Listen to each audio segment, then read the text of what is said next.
Yeah, I've got a question from Budget Paper 4, Volume 2, page 90. Can the Minister please update the committee on the progress of the agreement between TAFE SA and the Independent Tertiary Education Council of Australia? And what response does the Minister have to those in the community who have expressed criticism about this agreement?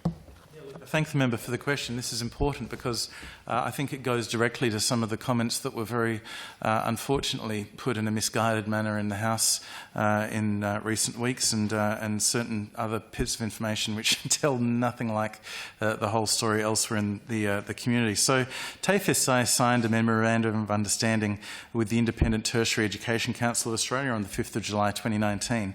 Initiatives from the collaborative agreement include the provision of professional development opportunities by TAFE SA and access for independent providers to publicly owned resources, buildings and teaching and learning resources. The initial 3-year MOU acknowledges the intention of TAFE SA and ITECA, ITECA being the Independent Tertiary Education Council of Australia, to foster potential areas of collaboration, including first, the scope of delivery offered by public and independent providers, second, access to publicly owned resources by independent providers, and third, joint professional development initiatives.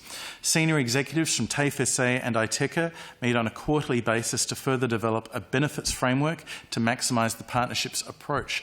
By collaborating in this way, there are fantastic outcomes for TAFE SA, for the non-government providers, and actually the most important group of people of all here, the students, who are seeking to provide skills to get jobs, and the business and industry for whose workforce needs we are providing this training. So that's a fantastic approach. It's a collaborative approach. Ongoing engagement in 2019-20 included a joint TAFE SA, ITECA and Department for Innovation and Skills professional development event in 2020 for educators, and providing support for private registered training organisations, including ITECA members, to build capability to deliver cybersecurity training within the industry. This is, of course, an area where in the future we expect that we're going to need many workers filling jobs and career opportunities in that sector. And there's a fantastic program now being delivered by TAFE SA, and if others are going to start providing work in this area, then that's to the state's benefits.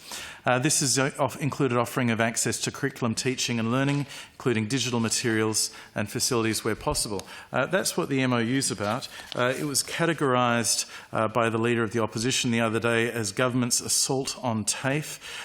It was described as TAFE facilities provided to private RTOs to conduct their own training, and I don't think that that's a fair characterisation. Others have also similarly, I think, provided unfair characterisations, and I draw the committee's attention to some of the collaboration that already takes place, that's taken place for many years and is an outstanding part of the success story for TAFE SA and non-government providers.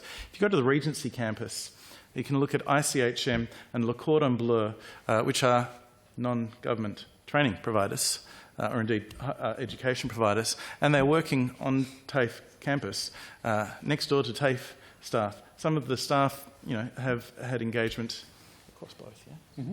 Yeah, across both. And that collaboration's existed for an extended period of time. There are opportunities for our state, for TAFE SA, to significantly benefit from these partnerships, and I'm really pleased to be part of a government that is embracing these opportunities because, again, it comes back to two things. Our key responsibility is to the young people of South Australia who are seeking training for a job, the older workers seeking retraining for a job, or the workers seeking enhancement of their skills to get a job, to have a great career and opportunities. And we're also seeking to ensure that the workplace and business and industry needs of our state's employers are supported as well. And TAFE SA is a really important part of that mix, and it's great to see them working well with other providers in the market where there is a complementary benefit.